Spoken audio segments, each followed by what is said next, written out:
So this is a very exciting program tonight. Protest Women in Performance, highlighting three new books, amazing new books. How Does It Feel to Be Free, Liberated Threads, and Florence Kennedy. So we are really lucky to have Ruth Feldstein, who is here from Rutgers Newark, Sherie Randolph, who is here from the University of Michigan, and Tanisha Ford, who is here from the University of Massachusetts, but who is also this semester a fellow here at the Schomburg, to join us tonight for an amazing conversation. Please join me in welcoming them.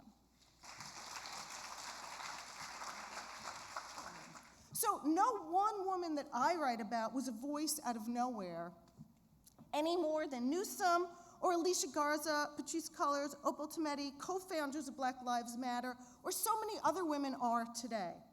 So they exposed how a politics of liberation developed and still develops today beyond official movements and leaders, and often male leaders.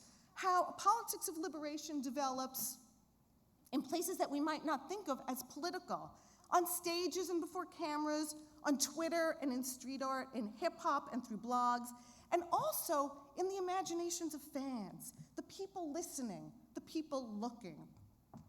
So to recover and celebrate Black women performers as political is to disrupt the erasure of Black women's activism.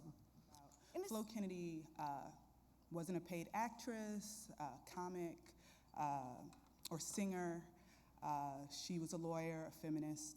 And so I'm going to talk about her and the politics of pleasure, or the pleasure of politics. I use her life to tell the history of the interconnections between Black feminism, Black power, civil rights, and the New Left. Moreover, Kennedy hoped to make fighting for justice irresistibly pleasurable to organizers by emphasizing every moment of joy, humor, and pleasure that could be found in working together and defying one's enemies. Comedy in the hands of women should be equated with a lack of seriousness. She made diligent use of laughter as both a weapon and a shield.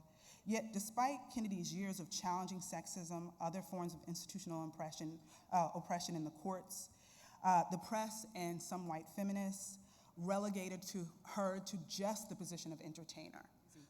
So I'm especially interested in how unbridled joy, humor, pleasure in political spaces for Black women can be equated with a lack of seriousness, not only a lack of seriousness, but a type of insanity or madness. When I started working on this book, I was invested in one big question to begin with, and that was, what can the everyday practice of getting dressed teach us about the Black freedom struggle? And I argue in the book that Black women have used their clothing, their hair, and their style not simply as a fashion statement, but as a powerful tool of resistance. So using my archive, I was able to tell these incredible yet little-known stories about Black women's encounters and innovations with style. But one thing I really pointed out in this book, or I tried to, was that many of these women paid a high price for the styles that they wore, which also often made them vulnerable to hyper-policing in the form of jailing, police beatings and sexual assaults, threats of deportation, and exorbitant fines that were imposed on them for wearing things like miniskirts in various parts of Africa. Who benefits from that production? What are the labor conditions like in these places? And so these are questions that are closely linked to me to these questions of the body and embodied activism that I started this presentation with, but it also to me suggests where this field of Black fashion studies, if you will, should go if we're going to think critically about how the everyday practice of dress informs our thinking about the Black freedom struggle that I believe continues. They associate it with white-dominated movements, and not with Florence Kennedy, you know? Exactly. Mm-hmm. But I still think we can think about their politics and their work as being part of the production of Black feminism. There's a way that we get there's an idea of what Black looks like, and we saw these images, and we're like, yeah, people know what Black is, you know? Black is a category that's always evolving and changing, and it's up to personal interpretation.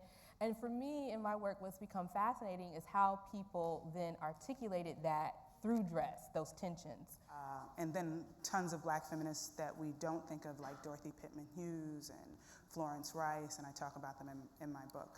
So in that way, it was definitely always forwarding kind of like an intersectionality of oppressions and challenging oppressions. And so in that way, I think Black feminism in this moment is still asking those questions, forwarding those questions, and moving even further on the issue of sexuality, issue of trans identity, issue of environmental issues. Those weren't the questions that Flo Kennedy was asking. Thank you. Thank you all.